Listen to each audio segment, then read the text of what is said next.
Okay guys, ni hasil mancing ada 5 ekor, 2 ekor bawal, ikan merah, siakap dan juga kakap merah. Orang panggil kambing biasa. Besar ni, jari tangan saya dah besar. Ikan bawal ni lagi besar. Puati mancing macam ni. Okey, itu saja. Okey, kita dah siap-siap ikan ni dia segar-segar Tapi ni semua sebenarnya ikan dari kolam mancing. So hari ni video saya nak ceritakan sikit bagaimana saya dapat ikan. Kira banyak jugalah dalam masa beberapa jam. So saya nak bagi tips sikit untuk mancing kolam.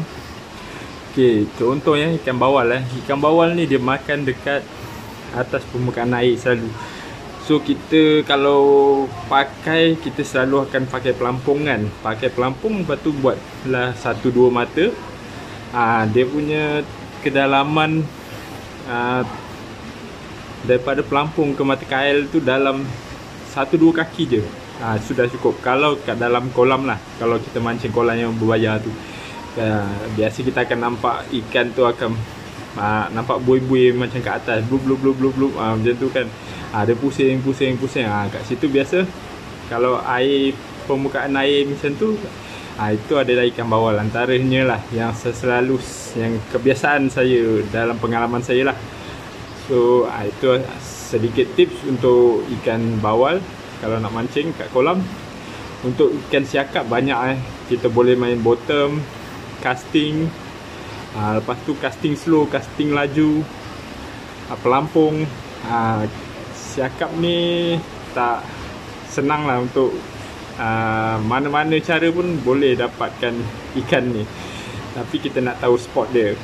Macam ikan merah biasa main dekat bawah lah, dengan ikan kakap merah, orang panggil kambing pun lebih kurang sama macam siakap juga. So daripada pengalaman saya, macam mana kita nak dapat ikan dekat kolam mancing ni, yang selain ikan bawal ni adalah biasa main bottom. Bottom biasalah kita ikat dengan batu ladung. Dalam satu kaki kita letak umpan kan, umpan hidup ke, biasa udang hidup, ikan belanak, dengan udang mati, sotong ke boleh, isi ikan. Biasa orang pakai isi ikan kembung batu. Dia orang kata yang itulah yang paling baik untuk ikan merah ke, jenahak, unga tu suka makan. Selain tu, saya nak bagi satu lagi tips nak buat pelampung. Okey, contohnya kita perlu dapatkan kedalaman kolam tu. Biasa kita boleh tanyalah toke-toke kolam tu, kolam you ni ada berapa dalam kalau contoh 8 kaki, so kita buat pelampung ke mata kail kita tu dalam 7 kaki. Biar dia main 1 kaki atas dasar, 1 atau 2 kaki daripada dasar lah. Sebab ikan tak kerapu biasa yang akan duduk kat bawah kan. Tapi yang ikan lain dia akan bergerak lebih kurang dalam 1-2 kaki daripada dasar. So itulah sedikit tips yang saya nak berikan, cara-cara mancing kolam, bagaimana nak dapatkan ikan. Lagi satu, kita nak kena tahulah spot-spot ikan kat dalam kolam tu. Biasa orang-orang lama yang main kat kolam tu, dia dah tahulah mana dekat toke kolam tu letak culvert ke apa kan. So kita target dekat-dekat tempat macam tu lah. Biasanya ikan akan duduk dekat-dekat area culvert, untuk dia macam sukalah dia berenang situ kan. Selain tu, biasalah bila toke ikan tu buang ikan, kawasan situ cepat-cepatlah kita baling. Biasa memang senang dapat lah.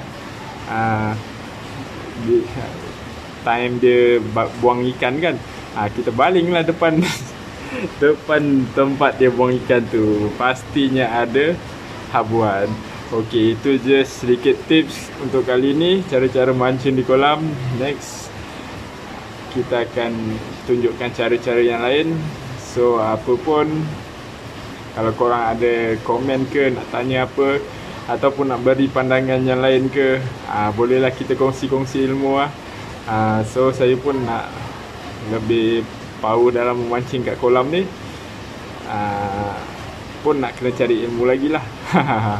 Tapi tak adalah nak sangat pun. Okey, lain kenapa kita mancing kolam pun adalah sebab biasanya orang bandar, dekat tengah-tengah bandar mana ada laut kan. So orang kata kolam tak best, mancing laut best. Tapi nak pergi ke laut nak perlukan masa banyak lah. So apa yang senang, mancing kat kolam. Kita dapat rasa tarikan ikan walaupun tak seperti kat laut, tapi kita dapatlah memuaskan hobi kita tu. Okey, itu saja untuk kali ini. Assalamualaikum dan selamat sejahtera.